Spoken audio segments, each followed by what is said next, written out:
बिस्मिल्लाहिर्रहमानिर्रहीम। अस्सलाम वालेकुम नाज़रीन। सदीक जान साहब हमारे साथ मौजूद हैं। नवंबर के अंदर पाकिस्तान तहरीक इंसाफ की तरफ से मुमकिना तौर पे इस्लामाबाद लॉन्ग मार्च की कॉल जो है वो दी जा सकती है। बड़े जलसे और बड़े कन्वेंशन इवेंट्स जिरगे पीटीआई भी करने जा रही है और तहरीक तहफ़्फ़ुज़ आईने पाकिस्तान के प्लेटफॉर्म से भी चीजें होने जा रही हैं। महमूद खान अचकज़ई के हवाले से हमने बात की पिछली वीडियो के अंदर भी कि उनको नामजद बाकायदा तौर पे कर दिया हुआ है, लेकिन ये नवंबर के महीने में दी जाने वाली मुमकिना कॉल जो है वो माजी की कॉल से कैसे मुख्तलिफ होगी। यानी इस नवंबर में जब पीटीआई बाहर निकलेगी तो वो क्यों मुख्तलिफ होगा, जो माजी में पीटीआई निकलती रही कैसे मुख्तलिफ होगा, और हुकूमत के लिए क्या चीजें जो हैं वो ज्यादा खतरनाक और चैलेंजिंग होंगी इस दफा। इसके ऊपर हम बात करेंगे। सदीक साहब, मुद्दा आपने सुनी लिया है, क्या फर्क है माजी के जो कॉल्स थी पीटीआई की और इस कॉल के अंदर? देखिए, इसमें इतनी चीज़ें हैं कि मुझे समझ नहीं आ रही कि कहाँ से शुरू करूँ। देखिए, पहली बात तो ये है कि इस बार लीड करने वाला वो शख्स है, वो लीडर है पीटीआई का, जिसकी सियासी पैदाइश ही पीटीआई में हुई है, जो पीटीआई का ब्रांड है, जिसने आँख पीटीआई में खोली है, जो यूथ में बहुत पॉपुलर है, जो स्टूडेंट्स में बहुत पॉपुलर है। सबसे इंपॉर्टेंट फैक्टर तो ये होगा कि ये बात तो हमें तो छोड़ें, नजम सेठी साहब ने कही है कि इमरान खान उनको इसलिए लाए हैं कि वो स्टूडेंट्स में बहुत पॉपुलर हैं और वो अगर कॉल देंगे तो बहुत ज्यादा स्टूडेंट्स हैं। राना सनाउल्लाह ने बोला है कल एक प्रोग्राम के अंदर, उन्होंने कहा कि वो जब पिछली दफा पीटीआई आई थी तो वो जो जत्थे आए थे उन जत्थों को लीड करने वाला जो शख्स है वो अब जो वजीर आला है खैबर पख्तूनख्वा, तो इसलिए जो है वो कहते हैं कि शकूक शुबहात इस वजह से बहुत ज्यादा है। हाँ बिल्कुल, देखें, एक ये फैक्टर है। दूसरा फैक्टर ये है कि लोग तो जितने अक्टूबर में निकले थे ना और नवंबर में निकले थे उतने लोग ही काफी थे एक हुकूमत को गिराने के लिए, जितनी ये कमजोर हुकूमत है। लेकिन उस वक्त क्योंकि लीड अली अमीन गंडापुर कर रहे थे और उन्होंने बेवफाई की, उन्होंने इमरान खान की पीठ में छुरा घोंपा, तो इस बार वो भी नहीं होगा। सोहेल आफरीदी इमरान खान के साथ गद्दारी भी नहीं करेंगे। तीसरा ये है कि इस बार आप नोट करें कि पीटीआई का सोशल मीडिया पूरा मुतहिद खड़ा है सोहेल आफरीदी के पीछे। पीटीआई की तंजीम केपीके की और हुकूमत एक पेज पर है। पहले अली अमीन गंडापुर साहब किसी और पेज पे थे और तंजीम किसी और पेज पे थी। अच्छा, हालात ये थे कि जो तंजीम थी वो कुछ कह रही थी, अली अमीन गंडापुर साहब कुछ कह रहे थे। आप अगर पीटीआई के किसी बंदे से पूछें कि अक्टूबर और नवंबर में तंजीम को पता ही नहीं था कि अली अमीन गंडापुर साहब का प्लान क्या है, ऑन बोर्ड ही नहीं ले रहे थे तंजीम को। इस बार वो मामला नहीं है। फिर ओवरऑल असद चौधरी साहब, आप हालात देखें ना, सूरत हाल देखें, इकोनॉमी के आप हालात देख लें, महंगाई के आप सूरत हाल देख लें, आप किसानों के साथ जो इन्होंने किया। किसान कह रहे हैं कि 4500 रुपए फी मन आप अगर गंदम का रेट रखेंगे तो हम काश्त करेंगे, 600 रुपए फी मन अगर गन्ने का रेट रखेंगे तो हम गन्ना लगाएंगे, अगर 12,000 रुपए फी मन आप जो है वो कपास का रेट रखेंगे तो कपास हम काश्त करेंगे, वरना हम तो अफोर्डेबल नहीं है, हमारी लागत ज्यादा है और इनकम उस पर कम है, हम क्यों अपना नुकसान करें।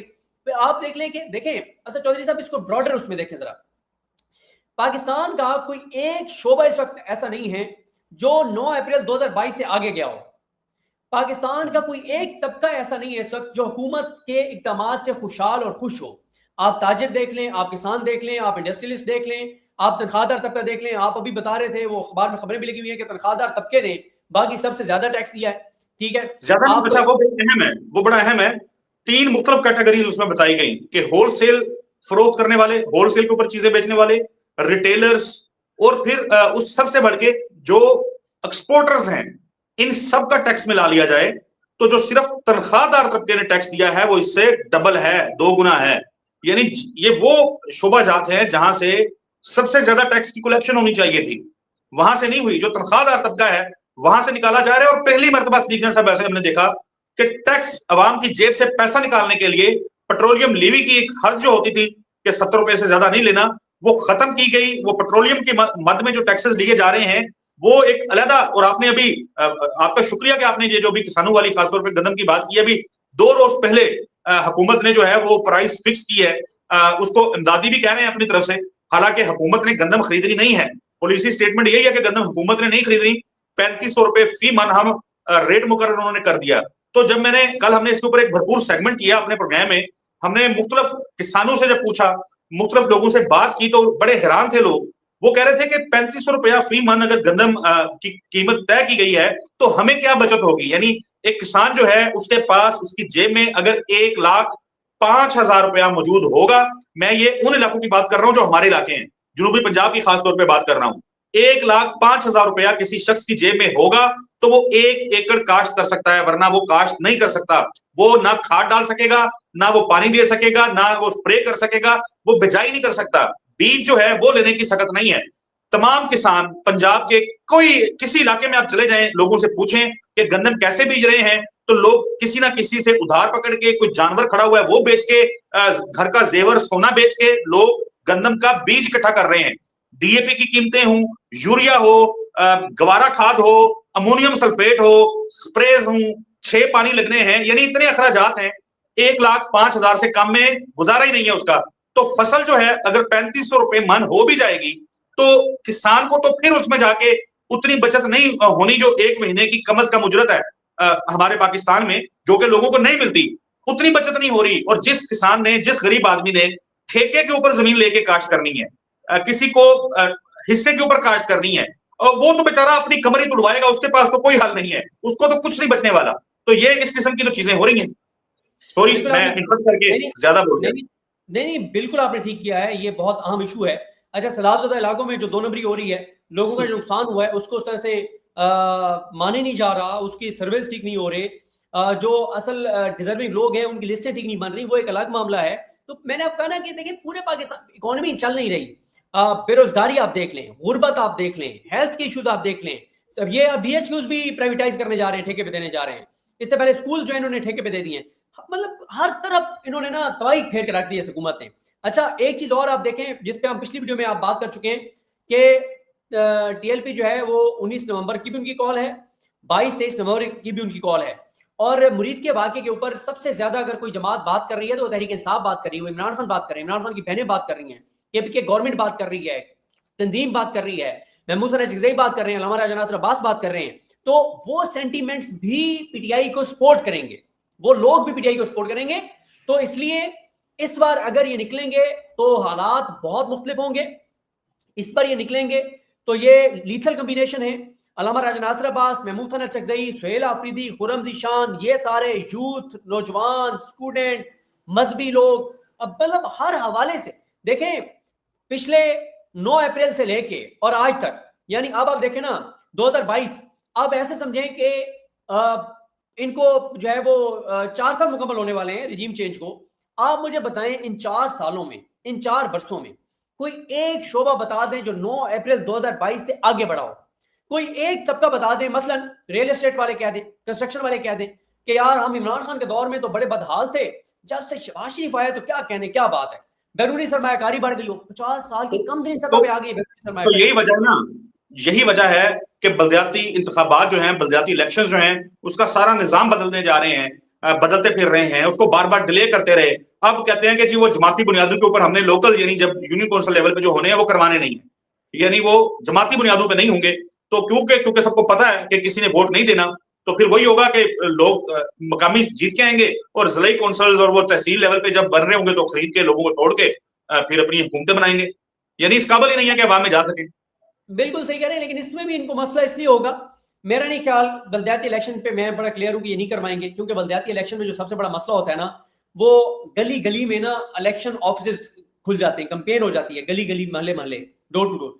और ये इस वक्त अफोर्ड ही नहीं कर सकते कि कोई ऐसा एक ऐसी चीज कर दें जिससे गली महल्ले में पोलिटिकल एक्टिविटीज शुरू हो जाए, ये नहीं कर सकते। मुझे बिल्कुल नहीं लगता कि ये कोई बलदियाती इलेक्शन जो है, हाँ ये भी नून लीग को डराने का हो सकता है कि बलदियाती इलेक्शन कराएं ताकि नून लीग खौफजदा हो कि यार ये तो इख्तियारात सूबे से नीचे चले जाएंगे और ये तो हमारे हाथ से सारी चीजें निकल जाएंगी। मैं बिल्कुल क्लियर हूं कि कोई बलदियाती इलेक्शन नहीं होंगे, बलदियाती इलेक्शन ये नहीं करवाएंगे, क्योंकि चले ये गैर जमाती बुनियादों के करवा लें तो क्या पीटीआई पहले से नहीं नोटिस कर देगी कि हमारे ये लोग हैं, पीटीआई तो कह देगी। जिन्होंने पूरे 8 फरवरी को कर लिया था उनके लिए अब क्या मुश्किल है? अच्छा सदीक जान, तो नवंबर के एहतजाज जो है वो मुनफरद इसलिए होंगे क्योंकि नौजवान लीडरशिप है, टीएलपी वाला क्राइसिस है, मईशत जो है मुल्क की इस तरह की है, आम आदमी बिल्कुल पिस चुका है। क्या आपको लगता है कि यूथ विंग और आईएसएफ जैसी जो पीटीआई की खासतौर पर तंजीमें हैं, क्योंकि मरकजी जो रीढ़ की हड्डी है वो तो जो अपोजिशन की सबसे बड़ी पार्टी है या जिसके नजरिए के पीछे लोगों ने निकलना है, या बाकी इधर उधर के जो सियासतदान है वो भी उसी के साए के अंदर चलना सबकी ख्वाहिश है आजकल के चले और जाके चले, ठीक है जी जिंदा नाम रहेगा लोगों का। तो आपको लगता है कि आईएसएफ वगैरह के जो आजकल नोटिफिकेशंस हो रहे हैं, यूथ विंग देख लें उसके नोटिफिकेशंस हो रहे हैं, यही वजह है नौजवान फिर मुतारिक होने जा रहे हैं? बिल्कुल, ये देखें सुहेल आफरीदी जो है ना, वो लेके आएंगे, वो टीम लेकर आएंगे जो मज़ाहमत करने वाली है, जो लड़ने वाली है, जो इमरान खान के लिए जान देने वाले हैं। मैं आपको बार बार एक चीज कह रहा हूं, आप नोट करें, अली अमीन गंडापुर साहब तो हुकूमत जिस तरह से चला रहे थे पीटीआई को, तो वो पीटीआई के लोगों को लिफ्ट ही नहीं कराते थे, जो असल जानिसार थे। अली अमीन गंडापुर साहब के दौर में जानिसारा ने इमरान खान कैंप लगा रहा पेशावर के अंदर, कि वो जो इमरान खान के नाम पे जान देने वाले थे, उन्होंने सवाबी के अंदर कैंप लगाई रखा। अब वो नहीं है, सब मुतहद हो गए हैं, सब एक पेज पे हैं, सब पीछे खड़े हैं सुहेल आफरीदी के। सुहेल आफरीदी देखें, सुहेल आफरीदी इस बार निकलेंगे तो उनके मुतालबात क्या होंगे?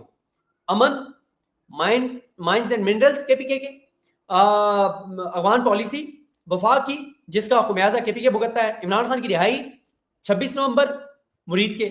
अब आप देखें कितने बड़े मुतालबात हैं, कितने बड़े मुतालबात हैं, कितने सेंटीमेंट्स होंगे इसके साथ। तो मैं बड़ा मुश्किलात हुकूमत के लिए नवंबर में देख रहा हूँ। वो कि मैं आपको बताऊं, बात यह है कि जब अमेरिका किसी मुल्क की हुकूमत के साथ हो ना, तो उस हुकूमत को गिराना इतना आसान नहीं होता, लेकिन बहरहाल मुश्किलात तो हैं इस हुकूमत चीजें जो है वो हुकूमत के लिए मुश्किल होने जा रही हैं, बहुत ज्यादा मुश्किल हो सकती हैं। वो अली अमीन गंडापुर की चूंकि आप बात कर रहे थे, तो जाते जाते मैं उस पर यही कमेंट कर लेता हूँ कि अब जब से वो गए हैं, हुकूमती वज़रा हूँ, उनके अरकान पार्लियामेंट हूँ, सेनेटर्स हूँ या उनके इत्तेहादी हूँ, सारे अली अमीन गंडापुर की बड़ाइयां बयान करते हैं, उसके हक में कसीदा गोई कर रहे होते हैं, और सबको बड़ी जो है ना शिद्दत के साथ अली अमीन गंडापुर जो है उनकी खूबियां और वो खुद याद आ रहे हैं। तो ये ताजा मंजरनामा है। बिल्कुल आप ठीक कह रहे हैं। नून लीग वाले उनके हक में आके प्रेस कॉन्फ्रेंस कर रहे हैं, इससे आप अंदाजा लगा लें। उनकी जो बची कुची क्रेडिबिलिटी है उसको भी खराब कर रहे हैं। हालांकि ठीक है, वो भी बेचारे जितना कर सकते थे अपने एंड से उन्होंने किया जो उनके बस में था। तो हर इंसान की अपनी अपनी कैपेसिटी होती है। बहरहाल बहुत शुक्रिया नाजरीन, अगली वीडियो में आपसे मुलाकात होगी। स्लीगन साहब आपका भी बहुत शुक्रिया, कल मिलेंगे इंशाल्लाह।